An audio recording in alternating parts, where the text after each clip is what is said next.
Ladies and gentlemen, President of the Russian Federation, Vladimir Putin.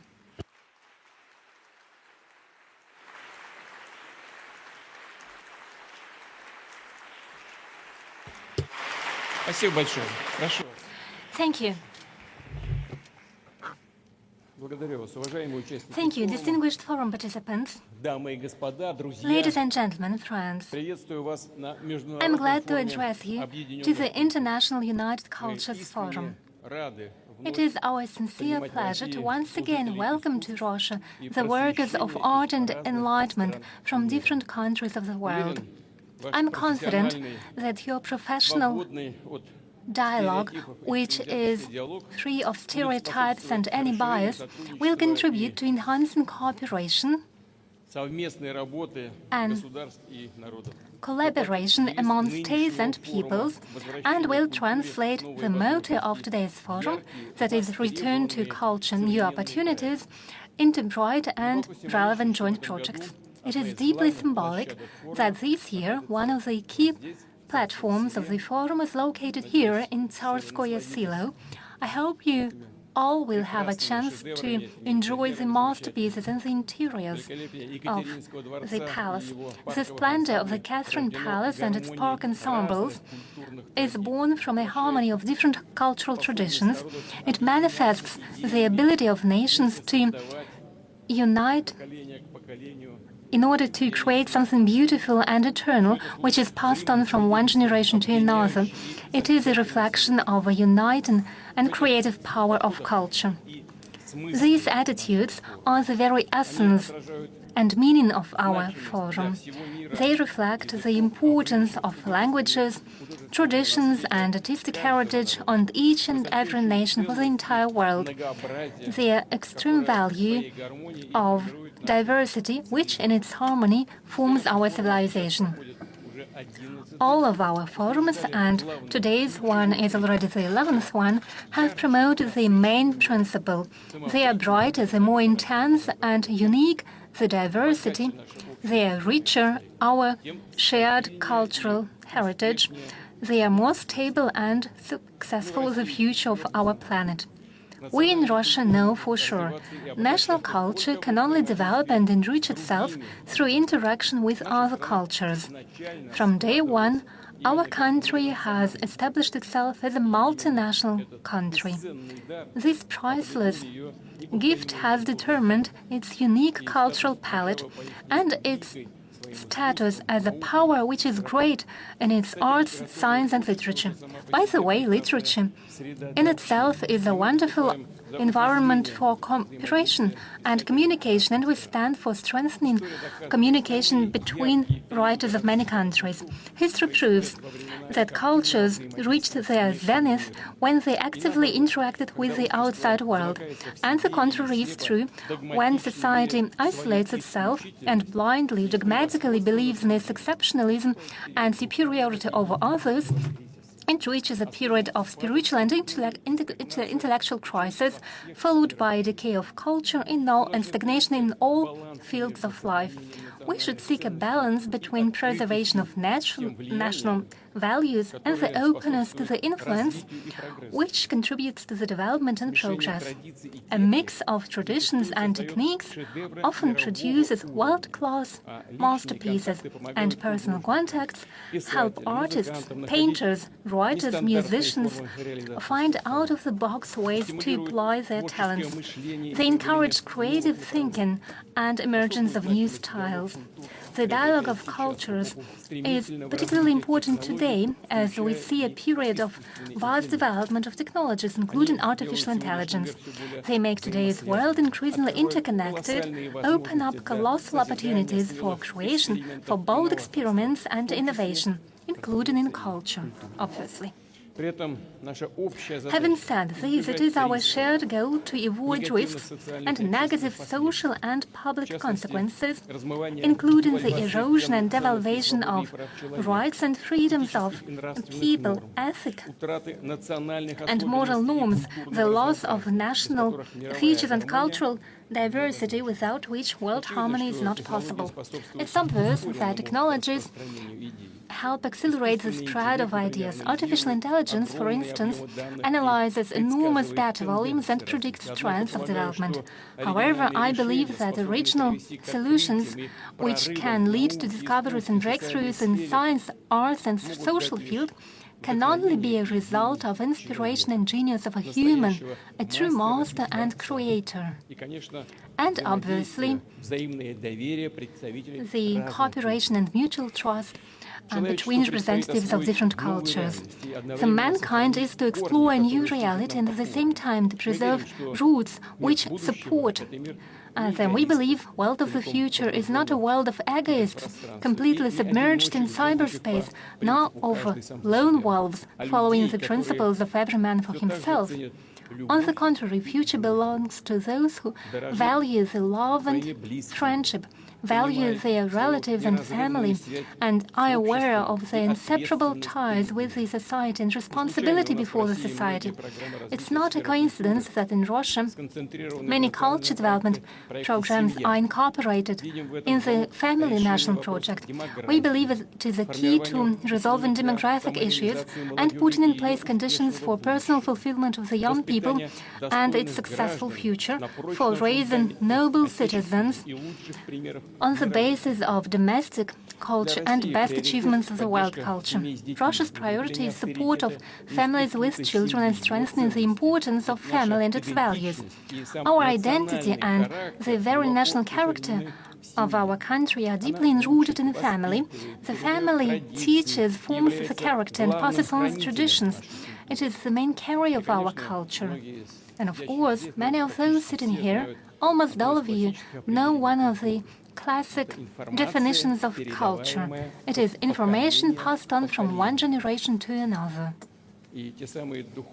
And those very spiritual and moral values are a result of tireless labor and search by more than 1,000 of generations, and each and every one of them attached its world outlook to the one that existed before it. Everything that we call artistic heritage today, when it was created, belonged to ultra-modern art, be it the tale of bygone years or the art avant-garde of early 20th century. And the great classic writers of Russia, Pushkin, Lermontov, Gogol, Tolstoy, Dostoevsky, Chekhov, and many others, were authors of the novels which were in advance of time and provoked hot disputes during their times. But these innovations formed tradition, a one that was vivid and open to changes and reflected the interests of a society. And in order for it to continue, it should be enriched by new generations of masters. It's gratifying that in Russia, today in many fields of cultural life, we see a renewal. The artistic alliances and unions are gaining a new role, including the Union of Russian Writers, which consolidates the bright representatives of literature community.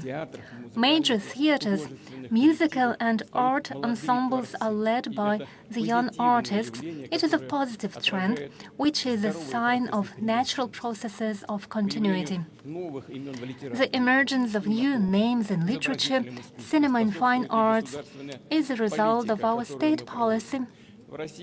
In Russia, we have enshrined in our legislation the goal to provide comprehensive support to the young people, to promote their right for freedom of all kinds of art, and assistance in promoting the display of their talents and professional growth.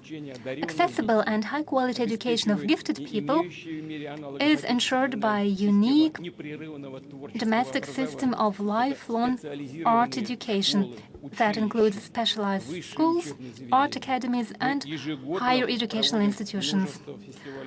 Every year we conduct many festivals and competitions of different kinds for young actors, painters, musicians, and dancers. We support talented young professionals by means of a system of prizes, grants, and scholarships. We pay significant attention to the development of regional centers of culture. It makes it possible to find and explore talents even in small towns and villages, and ensure equal start and opportunities for gifted people, for all citizens of our country. Obviously, a lot remains to be done, particularly when it comes to small towns and villages, but this trend is already in place and we will definitely continue it. In the regions, we open new theaters and concert halls, galleries, centers of folk art and traditional industries and handcraft. We restore the cultural and historical sites, and we put in place conditions for making it possible that citizens, public organizations, mecenas and business representatives can participate in such projects. By the way, I would like to thank business representatives for their participation. We believe that our best practices in the field of culture could be useful in other countries for our friends, and we are ready to share our experience with all our partners.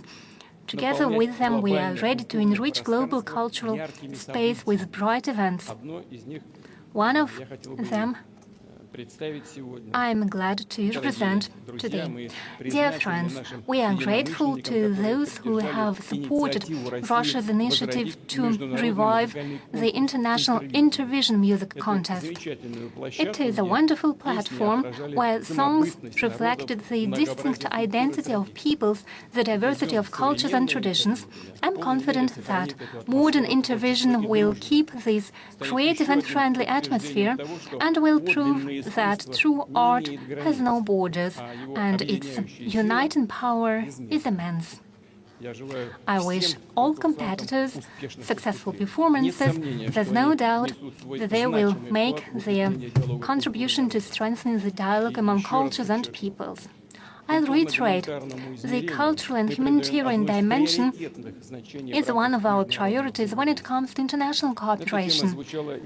This topic was raised at the recent summit of the Shanghai Cooperation Organization, including in the context of our plans to fight extremist ideology.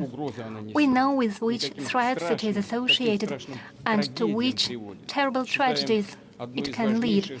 We believe it is one of our key goals in the field of culture to preserve the shared historical memory, which unites our peoples and nourishes the spiritual bonds with mutual understanding and trust. This year we celebrate the 80th anniversary of the end of the Great Patriotic War in the World War II. The everlasting gratitude to combat veterans and workers of the home front, millions of civilians who were killed, the victims of Nazism, the pride for the generation of winners are part and parcel of our culture, and up until this day they manifest themselves in the pieces of art, in paintings, books, films and memorials, and raise young people in the spirit of responsibility for the country and security of the entire global community. I'm confident the role of culture in international cooperation in countering neo-Nazism, Russophobia, anti-Semitism and any forms of racism, national and religious intolerance should only be growing. And here we count on your support, on the support of cultural figures, on specific initiatives which can enrich our shared humanitarian space. I know the program of the forum includes many professional discussions, artistic meetings. Your ideas and proposals will be as much as possible taken into account when we work with our partners in international bodies, including the SCO and other international bodies.